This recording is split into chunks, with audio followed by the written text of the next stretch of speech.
নমস্কার সমস্ত দর্শক বন্ধুদেরকে এসটি মর্নিং চ্যানেলে আপনাদের স্বাগত। 2025-এ অক্ষয় তৃতীয়া কত তারিখে এবং তার কি মাহাত্ম্য সে বিষয়ে আপনাদের সাথে আলোচনা করব। বৈশাখ মাসে শুক্লা পক্ষে তৃতীয়া তিথিতে এই অক্ষয় তৃতীয়া পালন করা হয়। আসুন এবারে জেনে নিই 2025-এ অক্ষয় তৃতীয়া কত তারিখে। 30শে এপ্রিল 2025, 16ই বৈশাখ 1432 বুধবার অক্ষয় তৃতীয়া। আসুন এবার জেনে নিই এই অক্ষয় তৃতীয়ার মাহাত্ম্য কী এবং এই অক্ষয় তৃতীয়া কেন পালন করা হয় এবং পূজা করার শুভ মুহূর্ত কখন থাকছে। প্রথমে জানব অক্ষয় তৃতীয়ার মাহাত্ম্য কী। বছরে 365 দিনের মধ্যে 4টি বিশেষ দিন, তার মধ্যে একটি দিন হলো অক্ষয় তৃতীয়া। এই অক্ষয় তৃতীয়া একটি বিশেষ দিন। প্রত্যেকটি কাজ এই অক্ষয় তৃতীয়ার দিন অক্ষয় হয়ে থাকে। আপনি যদি ভালো কর্ম করেন সেটাও অক্ষয় হয়ে থাকবে, আর আপনি যদি এই অক্ষয় তৃতীয়ার দিনে পাপ কাজ করেন বা খারাপ কর্ম করেন তাহলে সেটাও অক্ষয় হয়ে থাকবে। এই অক্ষয় তৃতীয়ার দিনে ভগীরথ মা গঙ্গাকে অনেক তপস্যা করে এই মর্ত্যলোকে নিয়ে এসেছিলেন। এই অক্ষয় তৃতীয়ার দিনে ভগীরথ পূর্বপুরুষদের মুক্তি ও সর্বলাভের জন্যে শ্রাদ্ধ ও পূজা করেছিলেন। এই দিন ঈশ্বর যব ও শস্যধান উৎপত্তি করেছিলেন। এই অক্ষয় তৃতীয়ার দিনে ঈশ্বরকে ক্ষীর, খিচুড়ি, লুচি, সুজি, বিভিন্ন রকমের সবজি বানিয়ে ঈশ্বরকে অর্পণ করুন, পূজা করুন। এই অক্ষয় তৃতীয়ার দিনে আপনারা পূর্বপুরুষের উদ্দেশ্যে শ্রাদ্ধ ও জলদান করুন।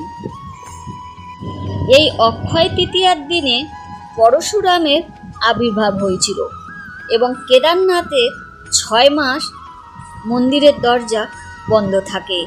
এই অক্ষয় তৃতীয়ার দিনে অখণ্ড প্রদীপ জ্বালিয়ে কেদারনাথের দরজা খোলা হয়। এই অক্ষয় তৃতীয়ার দিনে পুরী জগন্নাথ দেবের রথের নির্মাণ কাজ শুরু করা হয়। পুরী রাজা ইন্দ্রদ্যুম্নকে জগন্নাথ দেব স্বপ্নে বলেছিলেন চন্দন লাগাতে, তাই এই অক্ষয় তৃতীয়ার দিনে ইন্দ্রদ্যুম্ন প্রচলন করেছিলেন চন্দন যাত্রা। প্রত্যেক বছর এই অক্ষয় তৃতীয়ার দিন থেকে 21 দিন চন্দন উৎসব পালন করা হয়। দর্শক বন্ধুরা, আপনাদের বাড়িতে যদি জগন্নাথ দেবের বিগ্রহ বা শ্রীকৃষ্ণের বিগ্রহ থাকে তাহলে অবশ্যই চন্দন লাগাবেন। এই অক্ষয় তৃতীয়ার দিনে মহাভারত রচনা কার্য শুরু হয়েছিল। এই অক্ষয় তৃতীয়ার দিনে সূর্যদেব যুধিষ্ঠিরকে একটি অমূল্য পাত্র দান করেছিলেন, যে পাত্রে মা দ্রৌপদী রান্না করে সমস্ত বিশ্বকে খাওয়াতে পারবে, অন্ন কখনোই ফুরাবে না।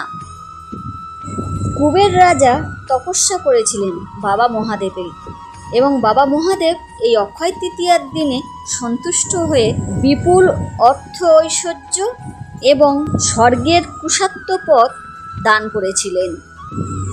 এই অক্ষয় তৃতীয়ার দিনে শ্রীকৃষ্ণ সুদামাকে রাজপ্রাসাদ ও অর্থ সম্পদ দিয়ে দারিদ্রতা দূর করেছিলেন।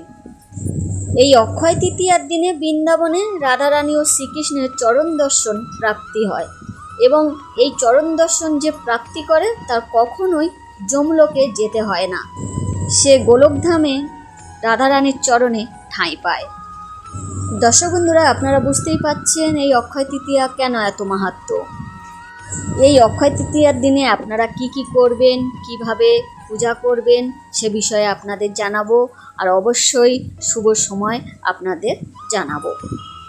অনুরোধ, আপনি যদি নতুন দর্শক বন্ধু হন চ্যানেলটি সাবস্ক্রাইব করবেন, বেল আইকনটি অবশ্যই করে রাখবেন আমার প্রত্যেকটা ভিডিও পাওয়ার জন্য। আর আপনার যদি কিছু জানার থাকে কমেন্ট বক্সে অবশ্যই লিখে পাঠাবেন। পরের ভিডিও আপনার নাম সহ অবশ্যই আপনার প্রশ্নের উত্তর দেওয়ার চেষ্টা করব। দর্শক বন্ধুরা, আপনাদেরকে জানিয়ে দিই যে এই অক্ষয় তৃতীয়ার দিনে আপনারা কি কি ভালো কাজগুলো করবেন। এই অক্ষয় তৃতীয়া বিশেষ একটি দিন, তাই আপনি যেসব কাজগুলো করবেন প্রত্যেকটি কাজ অক্ষয় হয়ে থাকবে। তাহলে আপনারা খেয়াল রাখবেন, গরিব দুঃখীকে দান করবেন, ব্রাহ্মণকে দান ও ভোজন করাবেন, পশু পাখিকে জল ও অন্ন দান করবেন, গরিব দুঃখীকে কাপড় দান করবেন। সকাল সকাল গঙ্গায় স্নান করবেন। তা যদি সম্ভব না হয়, ঘরে মা গঙ্গা স্মরণ করে স্নান করবেন। শ্রীকৃষ্ণকে চন্দন ও ফুল দিয়ে সাজাবেন। তুলসী গাছ তলায় জল অর্পণ করবেন। সূর্যদেবের জল অর্পণ করবেন। শিবলিঙ্গে জল অভিষেক করবেন। পিতৃপুরুষের উদ্দেশ্যে জল ও পিণ্ড দান করবেন। গঙ্গায় পূজা করবেন। এই কাজগুলো যদি আপনি করতে পারেন, আপনার জীবনের সব কিছু অক্ষয় হয়ে থাকবে। দর্শক বন্ধুরা, এবার জেনে নেব পূজা করার শুভ সময়। এই অক্ষয় তৃতীয়ার দিনই শুভ, কিন্তু তাও প্রত্যেকটি মানুষ চায় একটা শুভ সময়। সেই সময়টি থাকছে পঞ্জিকা অনুসারে ভোর 5টা 50 থেকে দুপুর 12টা 23 পর্যন্ত। এই সময়টা আপনারা পূজা করতে পারেন। এই অক্ষয় তৃতীয়া একটি খুবই শুভ দিন। আপনি যদি এই অক্ষয় তৃতীয়ার দিনে গৃহপ্রবেশ, হালখাতা বা কোনো দোকানের যদি উদ্বোধন করতে চান, খুবই ভালো ফল পাবেন। ঈশ্বরের আশীর্বাদ এবং আপনার ঘরে ধনধান্যে সবসময় ভরে থাকবে।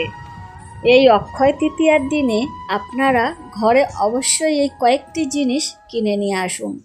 মা লক্ষ্মীর আশীর্বাদে আপনাদের ঘরে ধনধান্যে ভরে উঠবে। মা লক্ষ্মী সমুদ্র থেকে উৎপত্তি হয়েছিল, তাই সমুদ্রের কিছু জিনিস মা লক্ষ্মীর ভীষণ প্রিয়, যেমন সন্দিগ্নমক, কড়ি, শঙ্খ, সোনা বা রূপো। যদি তা সামর্থ্য না হয়, কোনো মাটির পাত্র কিনতে পারেন বা গঙ্গায় থেকে একটু মাটি আনতে পারেন। আর এই অক্ষয় তৃতীয়ার দিনে অবশ্যই মা লক্ষ্মীর কয়েকটি প্রিয় এবং শুভ জিনিস আপনারা অর্পণ করতে পারেন।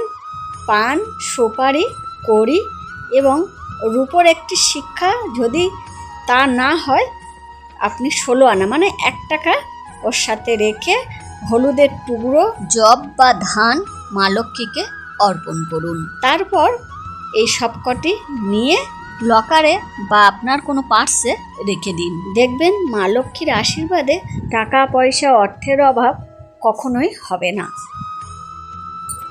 ভিডিওটি দেখার জন্যে দর্শক বন্ধুরা আপনাদের অসংখ্য ধন্যবাদ। ভালো লাগলে প্লিজ লাইক করবেন। আজকের মতন এখানেই শেষ করলাম। ভালো থাকবেন, সুস্থ থাকবেন, পরিবারকে ভালো রাখবেন। নমস্কার।